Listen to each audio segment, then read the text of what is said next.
Good morning! Busy ang lulo ko. Kakatali ng kanyang mga tinidor at saka ng batarya para walang kawala sa lubak mamaya sa samar.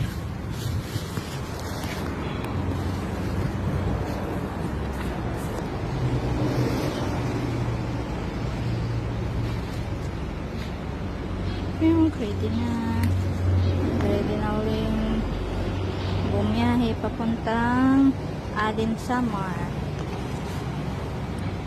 Dito kami ngayon sa Tacloban.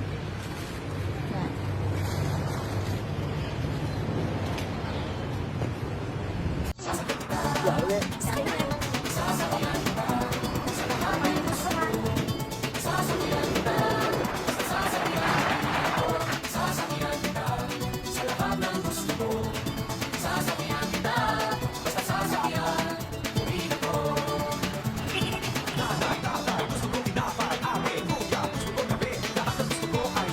Sobrang ganda-ganda.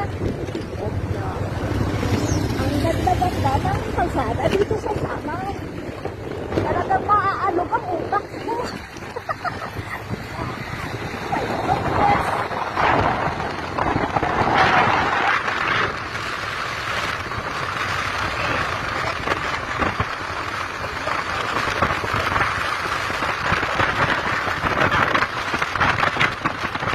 Hello. Gutom na. Gutom na. Okay, kakain na kami dito. Saan na ito? Okay, yan po ang kanilang ulam. Pero wala po dyan yung nabi. Okay, nagugutom na po ang aking partner. Kaya pa ng kulay. Yes, kalabasa. Kari na naman na yung palinaw ng mata mo mamaya. Kaya gwapong-gwapo ako sa iyo. Palinaw ng mata mo. Dahil sa kalabasa. Yun, nantay ko po ang aking ulam na kalabasa. Last order na yan. Kasi, Wow! oh, meron na kami. Okay, kain po tayo. Dito po kami, malapit na sa Katbalugan. Kain-kain muna para sipagin biyahe.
Sinakyan galing ng Alin Samar Santa Clara.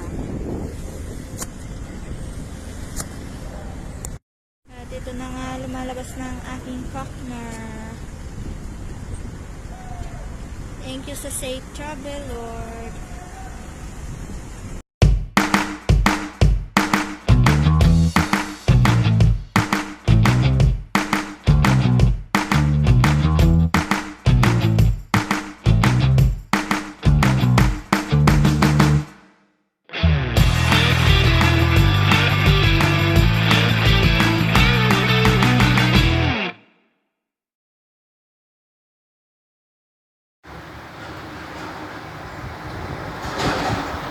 Okay, putang time. At ito nga, inabot kami ng ulan dyan. At lahat sumilong sa gasolinahan. Charot. Wala na talaga kaming gas, kaya huminto kami dyan. Ano ba kayo? Huminto kami dyan para makipagkwentuhan. Charot uli. Hindi, magpapagas talaga kami. Ayan, nakita pa nga kami na biyahero din. Kaya makikisabit kami dyan mamaya.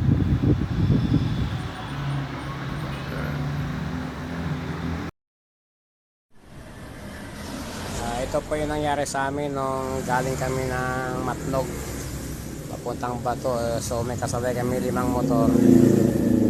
So may dumulas po yung isa sa release ng tren kasi sa umuulan. Ayun, nag-stop over kami kasi sumimplang po yung isang kasama namin. Ayun, buti naman walang gas-gas. Yun nga lang yung motor niya, nabali yung fender Kaya nag-stop over kami dyan. Yan, yung lugar na yan. Sa Bato yan yung release ng tren. Yung release na patagilid siya sa highway. Inaabot na po kami ng ulan.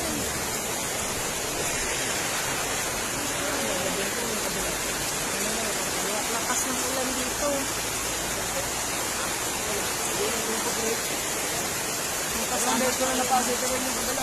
Ito yung muntik na ay nadisgrasya. Buti yung motor lang.